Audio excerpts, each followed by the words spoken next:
expect that to work.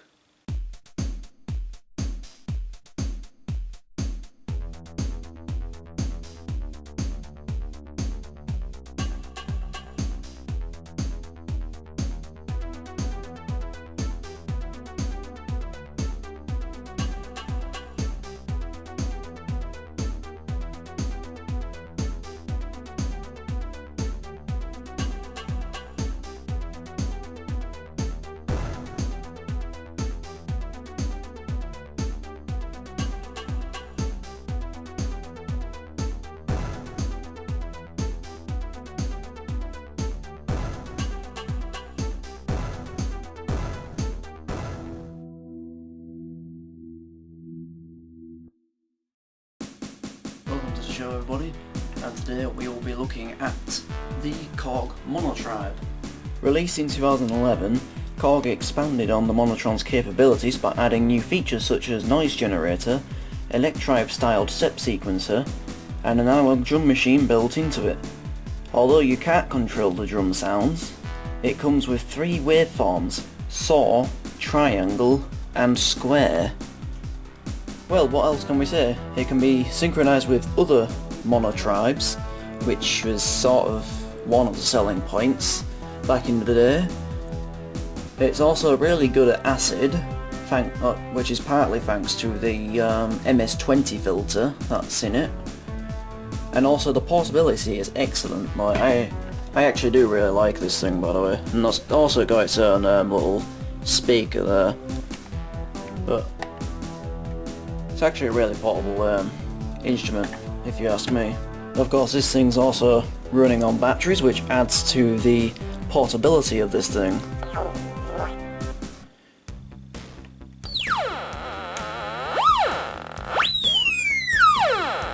Now, for the fact that this thing has drums and synthesizer and noise generator in it all into one, you know, there's a lot of possibilities that you could do with this thing. And, you know, like, yeah, the one of the weaknesses, as you can see here, is you have the output, which is solely one output. You don't have a separate output for your drums, which is a bit of a bummer really for some people, but if you're no stranger to this series, then you'll understand where we're going here. Make multiple recordings and just line everything up and produce it correctly. And of course, well, we've used various things on this show in the past. Like, we've used FL Studio, we've used the Polyend tracker. What else could we use? Maybe a Behringer? Jesus Christ!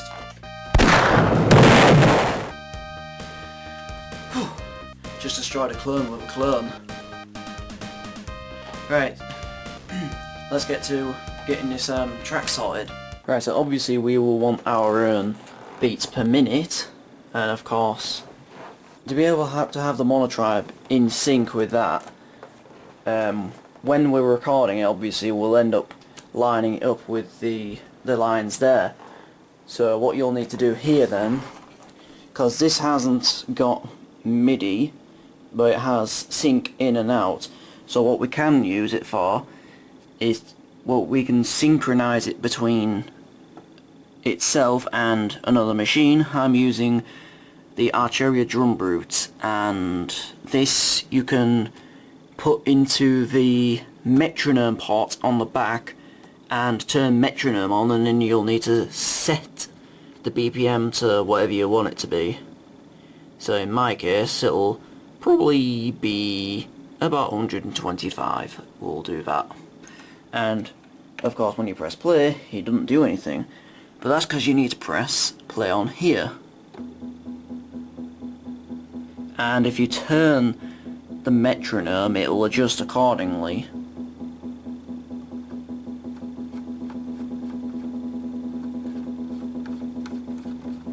So let's go back to 125. Stop. Stop. Now ideally we could start off by setting up a drum pattern. So let's just wipe the synth area first. to be honest, let's wipe everything off here, so we can start from scratch.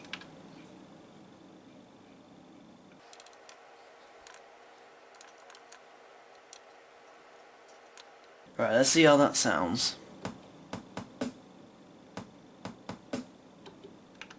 Okay, now we need some hi-hats.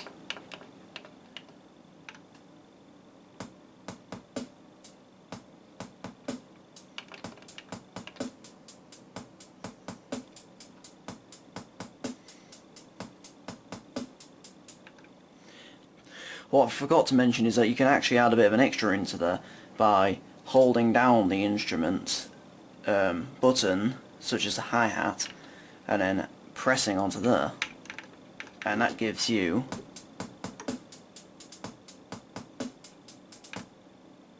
of course you're probably already saying, but Travis, it's all going out of one output port. And yeah, that's correct actually. So what we actually need to do is to... So we're basically memorized our basic drum pattern here. So we can take those out and start recording from this. What we have got now, after a bit of raking around, is individual instruments all there, and that creates,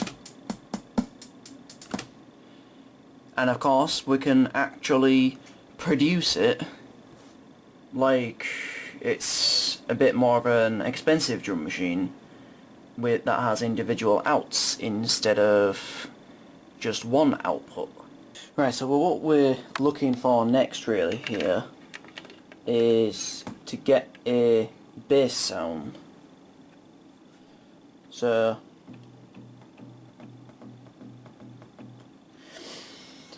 we need to create an actual bass line, and of course you probably figured it's not going to be a straightforward task, but you've got the ribbon.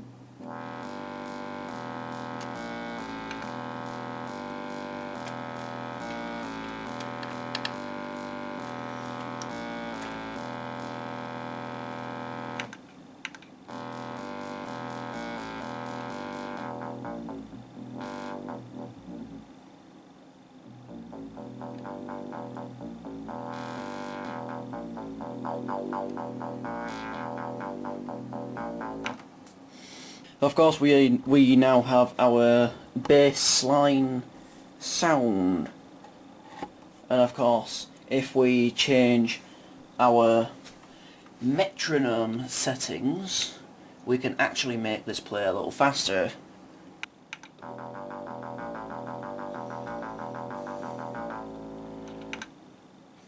Or even faster.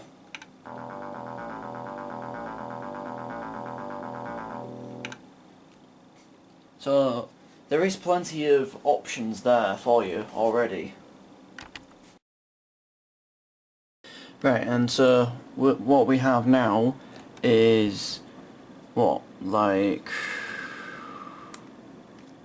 so even though that's like 38 seconds long, we've still got loads of recordings made here, and well, fair enough, copy pasted, but we've got variations of the bass line, like with the metronome trick I was showing. And yes, well, this is already beginning to create our track. And that's where this chap comes into play. Now, I know that we're using FL Studio, but I actually have a sample of the Monotribe's saw wave, and we're going to show, well, I'm going to show you how to be able to get it onto here and play it like an actual instrument, as I've got this keyboard hooked up into here via the MIDI in. So, let's get started then, shall we? So we have the Monotribe saw, and we will add the sample. Now we need to just quickly transfer the audio cable from there to here. Give me a second. Right, so we have the sample there. So let's compare the volume of the track first. And now the instrument. It's very quiet, right, so we need to normalize it. That's better. Right, so we need to find a point to be able to actually loop it. So let's go to sample playback. Forward loop. Now that's an important one. So let's go to loop start. Take it all the way to like maybe say there or something, I don't know. And the loop end maybe to like there. Zoom wants to be in. So you got your start. So you want to go to a point where when it's looping, the sound isn't creating a click for each time it's looping. So I'll just put the camera down quickly and get that sorted, and then I'll show you what I mean. Right, so I've got it to the point where it loops properly, so here's what I mean.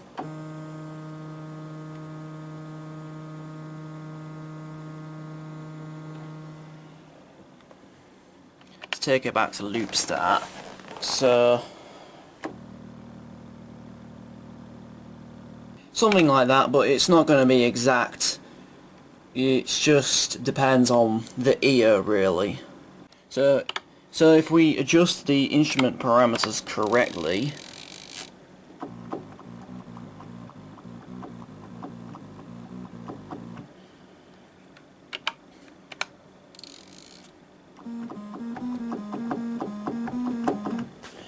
right, and now we want to record the Monotribe's saw wave into this.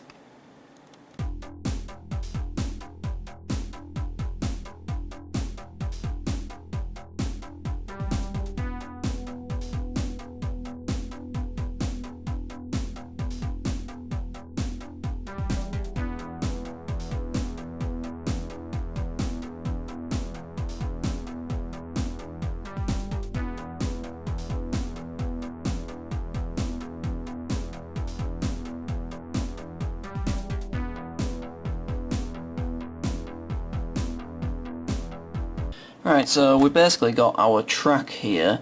So what we need to focus on now is getting all these into their individual channels and then producing it fully into an actual song.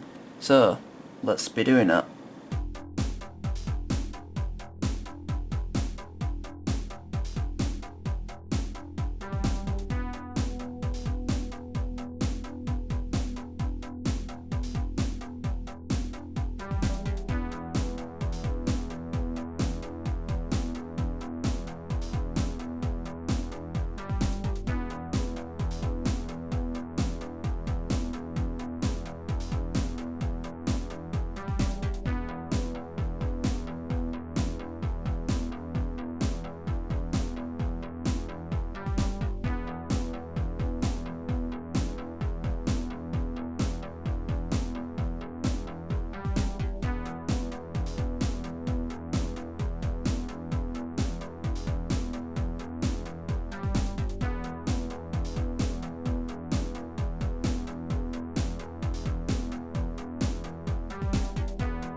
And there we have a completed song on the Korg Monotribe. The last firmware update for the Monotribe was version 2.1 or 2.11, whichever way you prefer calling it, and it was released in 2015, 8 years ago. So for the fact that Korg was still bothering even giving it firmware updates by the time they were well into creating the Volca series,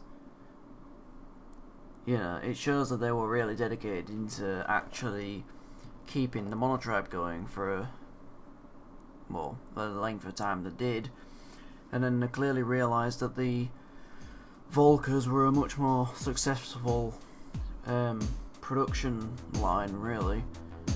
I hope you enjoyed this video. If you did, please like, comment and subscribe, and I'll see you in the next video.